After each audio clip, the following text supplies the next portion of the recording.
Thank you very much indeed, Desmond. Good morning, ladies and gentlemen.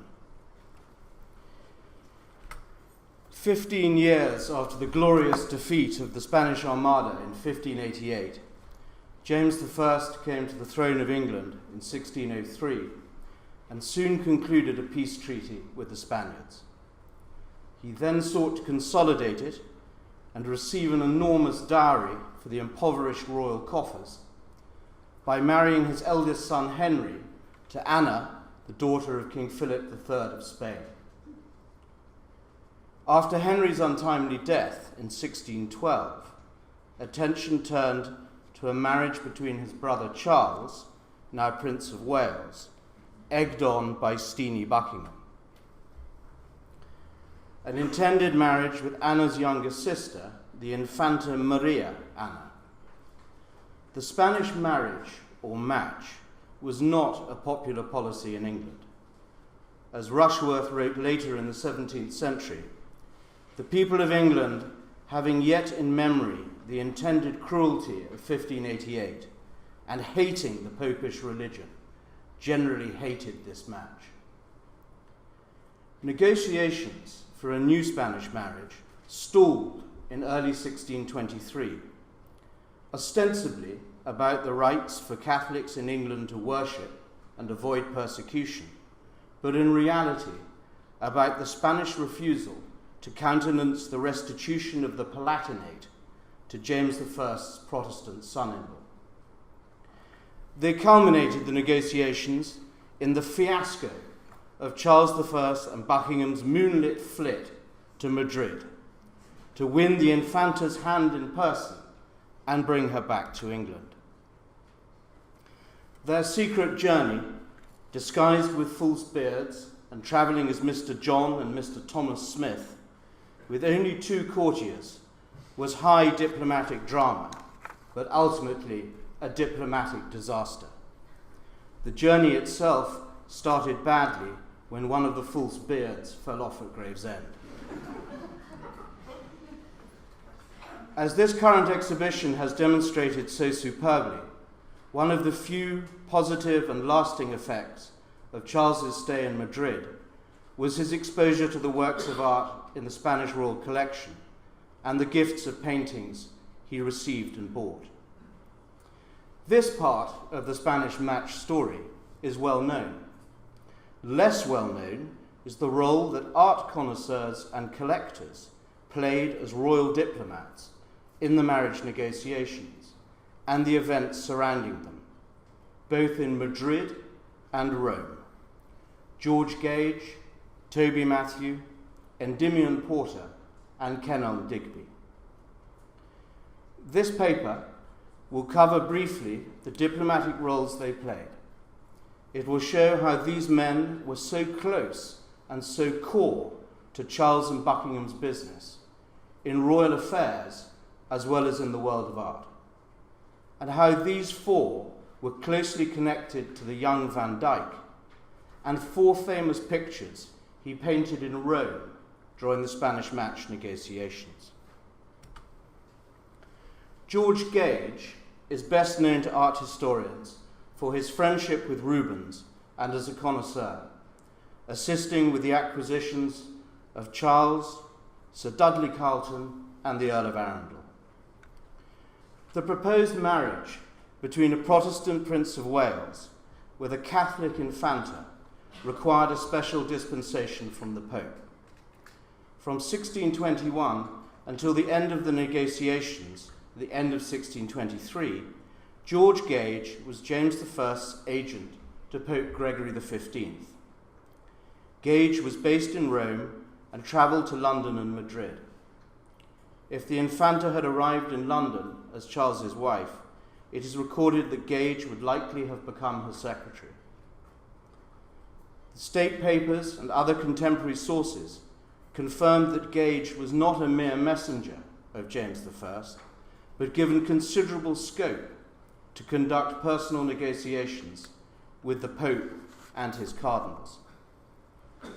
He was, in fact, a secret Catholic priest and had been ordained in Rome in June 1614 by Cardinal Bellarmine along with his great friend and close companion, Toby Matthew. According to the letter writer John Chamberlain, Toby Matthew and George Gage were inseparable friends, and Gage was Matthew's fidus Achates, faithful friend and devoted follower. And Matthew, leaving all his worldly possessions to the younger Gage in a will, called him my dearest friend in the entire world.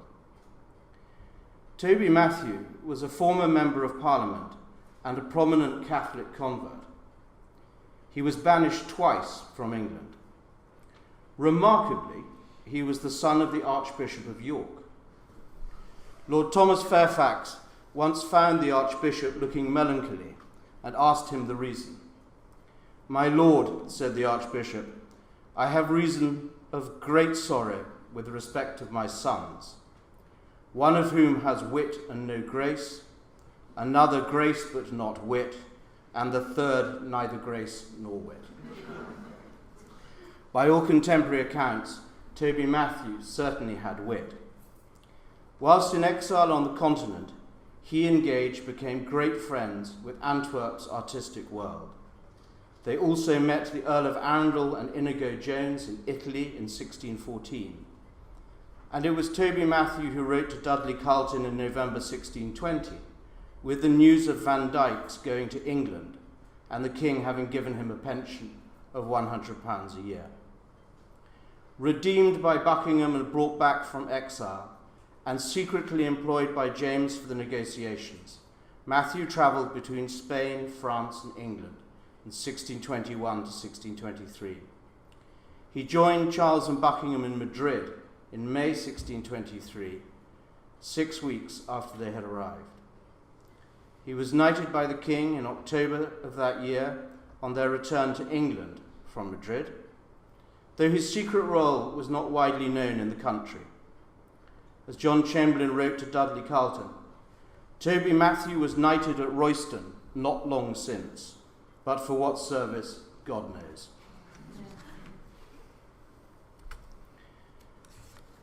Endymion Porter was another courtier, collector, and connoisseur who was fluent in Spanish. As a young man, he had served in the embassy in Madrid, and also the household of the powerful chamberlain to the Spanish court, Count Olivares. Back in England, he was serving in the household of the then Marquis of Buckingham in 1623. 5 months before Charles and Buckingham took off for Madrid in their moonlit flit, Porter had been sent to Madrid to push the pace of the negotiations. When Charles and Buckingham did ride secretly to Madrid themselves, they took only 2 men with them for the journey: Francis Cottington, a former ambassador to Spain and the secretary to Charles, and Endymion Porter. Porter remained with Charles and Buckingham throughout their 8-month stay, and doubtless accompanied them to view the paintings in the Spanish Royal Collection. Also in Madrid, when the party arrived in 1623, was Kenelm Digby, attached to the embassy of his cousin, John Digby, Earl of Bristol, ambassador to the King of Spain. Kenelm Digby had met Van Dyck in Italy in 1622. Digby proved himself indispensable in the royal dealings with the Spanish court. He was also knighted by King James in late 1623 on his return from Madrid, not shortly after Toby Matthew received his knighthood. These 4 men, acting as royal diplomats, were well known as great connoisseurs above all. Porter, Digby, and Matthew were all on Edmund Bolton's list for membership of the Royal Academy, which he proposed to King James I in 1624. Matthew and Gage were also involved in the first proposed decorations for Inigo Jones's banqueting house and the approaches to Rubens in 1620-1621. They were all friends with the young Van Dyck, and in the case of Porter and Digby, probably his closest friends in England during his second stay in the court from 1632 to his death in 1641. Digby and Van Dyck dabbled in alchemy together. The portrait of Endymion Porter in the present exhibition was painted by Van Dyck in 1628, when Porter was in Brussels on diplomatic business and buying paintings for Charles from Van Dyck at the same time. However, Endymion Porter and an even younger Van Dyck had known each other from Van Dyck's first stay in England, from October 1620 to at least February 1621. A docket on behalf of the Duke of Buckingham in the State Papers Domestic, not dated, but in a sheaf of documents from 1620, records a payment by Porter to the picture drawer Van Dyck, amount and reason undecipherable. It is yet to be proven whether the young Van Dyck played any direct role himself around the Spanish Match negotiations. However, Fiorenzo Rangoni's recent Roman archival discovery, published in this January's Burlington magazine, has revealed that Van Dyck lived with George Gage in Rome between 1621 and 1623. Confirmation of the close friendship between Van Dyck and Gage in Rome can be found in the subsequent dedication of Luscus Vorstermann's engraving of Van Dyck's Lamentation, which Van Dyck painted on his return to Antwerp after 1627. The translation of the dedication from the Latin reads, "To Mr. George Gage, most highly regarded amongst the English as a lasting token of mutual sympathy once established in the eternal city, and of the same affection now." All this adds fuel to the speculation that Van Dyck's payment of £100 for special service from James I in February 1621 was for diplomatic rather than artistic services. Several surveyors of the King or Queen's pictures have searched in vain for any royal portraits or copies of other artists' paintings of the royal family by Van Dyck during his first stay in England. This payment of £100 for special service was followed shortly by a Privy Council pass to travel for 8 months. Interestingly, as well as living with Gage in Rome, Van Dyck also travelled in Italy with the Countess of Arundel and her train. The Countess, who was Catholic and married to the great collector, the Earl of Arundel, was on standby to travel from Genoa to Madrid to accompany the Infanta to England from Spain when the marriage negotiations had been successfully concluded. It is possible that Van Dyck would have travelled with her, perhaps to paint a portrait of the Infanta, the royal bride-to-be, or perhaps, as Rubens was to prove in the peace negotiations in 1628-29, to be a valuable addition to royal diplomatic efforts through his knowledge of languages and easy acceptance in royal courts as a portrait painter. Speculative though this may be, new research is certainly revealing new findings and previously unknown links between Van Dyck and the players in the Spanish Match, and in particular with regards to 4 spectacular and famous paintings executed during Van Dyck's sojourn in Rome. The first is a proposed identification of the art dealer in the portrait of George Gage with 2 men in the National Gallery. Hilary Madicott has recently published conclusive proof in the British Art Journal that the gentleman on the left is indeed George Gage. The painting was once owned by Sir Joshua Reynolds, portrait painter and first president of the Royal Academy. Reynolds added a note in his copy of Walpole's Anecdotes of Painting in England about this picture, recording that the man on the right bringing in the small statue is Martin van der Enden.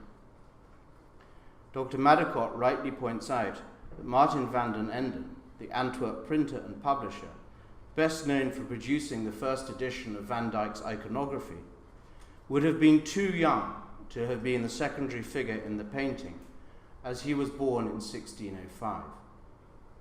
However, if it is indeed a Van den Enden, and perhaps the identification by Reynolds comes from an old inscription on the canvas or frame, now lost, then there is a strong possibility that it represents Ferdinand van den Enden.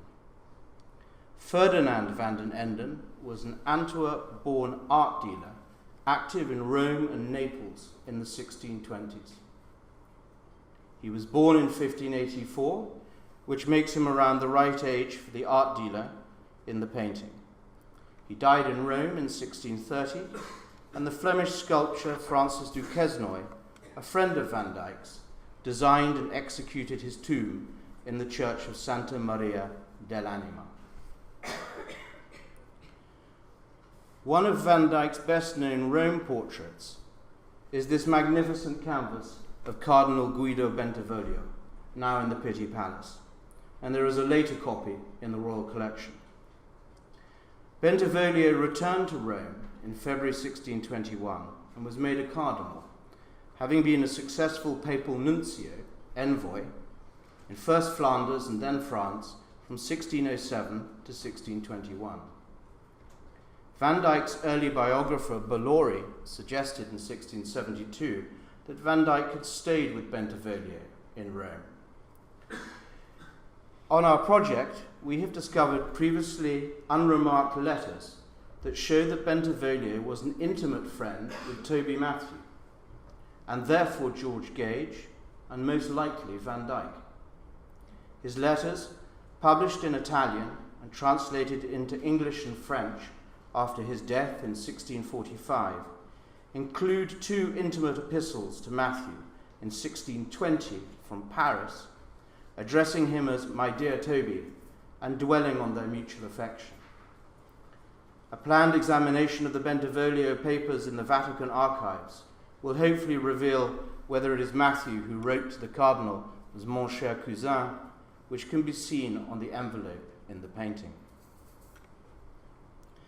Another portrait, or rather pair of portraits, resplendent with colour, are the paintings of the Persian ambassador Sir Robert Shirley and his Circassian wife Theresia. It is recorded that the Shirleys were in Rome between the 22nd of July and the 29th of August 1622.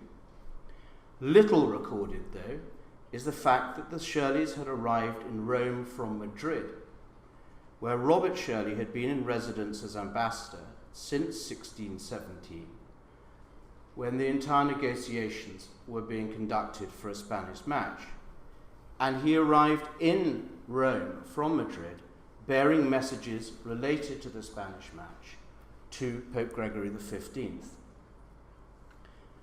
It turns out that the Shirleys were also on intimate terms with Toby Matthew and George Gage, and that in a previous tenure in Madrid from 1609 to 1611, when Matthew and Gage lived there, they are recorded as constant guests at the Shirleys' table. Also, it has been generally overlooked that, adventurer abroad though he was, Robert Shirley was well connected with the court of James I. The king used to stay with his sister and brother-in-law, Sir John Crofts, at Saxon Parva in Suffolk. When the Shirley's son Henry was born in 1611, he was not only named after Charles's elder brother, but Prince Henry also stood godfather to the child. Much of Robert Shirley's first embassy to James I between 1611 and 1613 was concerned with promoting the trade of silks between Persia and England. So too was his second embassy to England after he had left Rome from December 1623 to the end of 1625. A recent re-examination of two sources suggests that this beautiful portrait of Lady Shirley may well have been in Charles I's collection, he or James I having been gifted it by Sir Robert Shirley. When I mentioned this possibility to Jost van der Aare, Jost rightly pointed out that there could be no better advertisement for the silk trade than Lady Shirley's opulent dress and the accompanying draperies. And it is recorded that in 1624, the King, Prince Charles and Buckingham were considering funding 6 merchant ships to go to Persia themselves. The first source we examined is George Virtue's transcript of Van der Dort's catalogue of Charles I's collection in the Ashmolean Museum.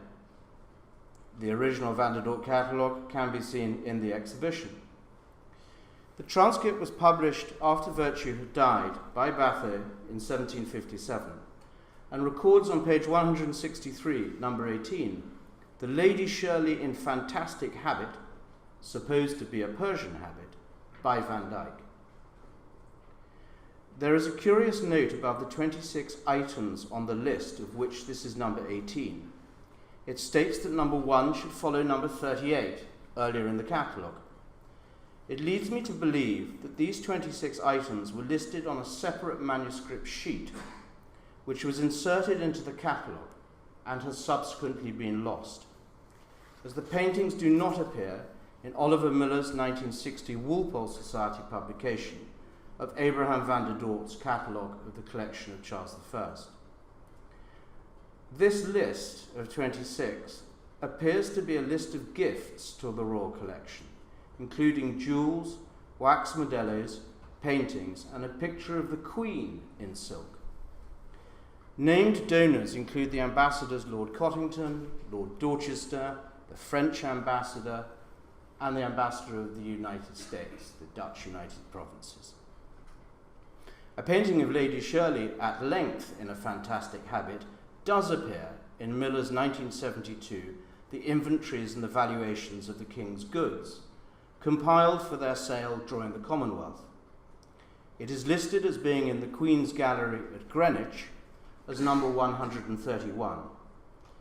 Except for one painting, the Lady Ruthven by Van Sommer, artist names are not given for the remaining 34 portraits in the Queen's Gallery.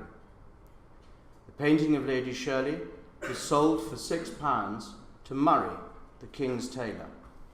Murray bought many paintings in the Commonwealth sale, often at knockdown prices. One would hope that as a tailor, he would have particularly appreciated the rendering of the silk clothes. It is worth noting that Robert and Teresia Shirley's niece, Cecilia, was a maid of honour to Queen Henrietta Maria. So, it is an intriguing thought that Lady Shirley's portrait might have been gifted to the royal collection and possibly commissioned from Van Dyck in Rome for such a purpose. Which brings me to Van Dyck's painting of Susanna and the Elders in the Alte Pinakothek in Munich. Previously, art historians had argued as to whether this painting had been done in the artist's first Antwerp period or in Italy. It is now firmly placed in the Italian period, and I would now like to place it in Rome in 1622 and propose an identification of the model. The resemblance is so remarkable and the facial features so distinctive that Van Dyck's model for Susanna must surely be Lady Shirley. Susanna may be a sensual beauty, but she is nevertheless and foremost a chaste woman in the Old Testament, when resisting the advances of the two elderly and lecherous scribes. This description well fits with the redoubtable and beautiful Lady Shirley, who is described by a contemporary, Sir Thomas Herbert, as the thrice worthy and undaunted Lady Teresia, his faithful wife, and the survivor of several assassination attempts on her, husband, and herself in both India and Persia. We can confirm in Erik Larsson's 1988 reference to a Susanna in the collection of the wealthy Flemish merchant, shipowner, and art collector Gaspar de Ruma in Naples is correct.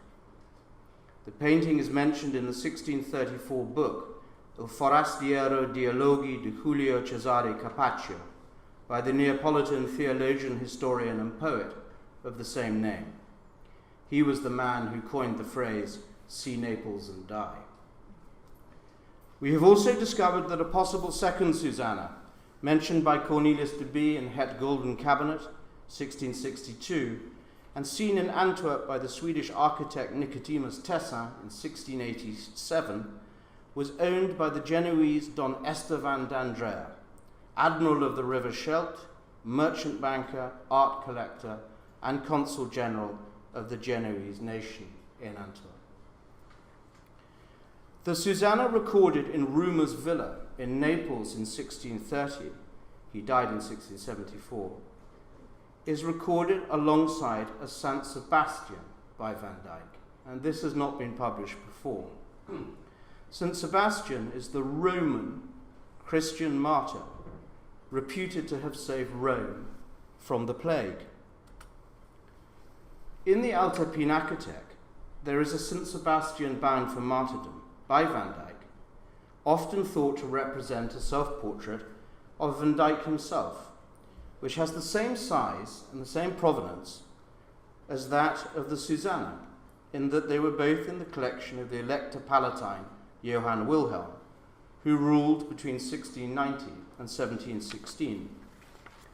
They hung in the Dusseldorf Gallery as pendants, as recorded in the 1778 catalogue, which gives the intriguing impression of a semi-naked but virtuous Anthony Van Dyck opposite a semi-naked but chaste Theresia Shirley.